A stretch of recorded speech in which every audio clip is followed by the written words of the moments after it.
Welcome to the Slop Temple. We pray this video helps. You start by confirming hardware and system readiness. Check your laptop has an IR camera or compatible webcam and that it's enabled in BIOS. Once done, install the latest Windows updates and the vendor webcam drivers so face detection works reliably. Make sure TPM2.0 is active and that Windows Hello biometrics aren't blocked by group policy. Doing these steps first prevents errors later and ensures the Windows Hello flow recognizes secure hardware rather than relying on software-only fallbacks. You now install the supporting software and begin configuration. If Windows Biometric Framework is missing, add it via optional features. Manufacturers often supply better drivers or an IR control app. Install those.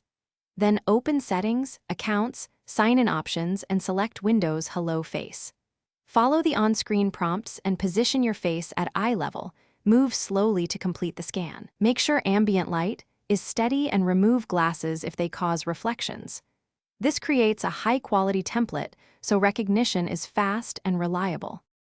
Finish by testing sign-in under different real-world conditions: low light, bright backlight, and wearing glasses or a hat. Once you confirm consistent unlocks, enable PIN fallback and biometric unlock on lock screen for convenience.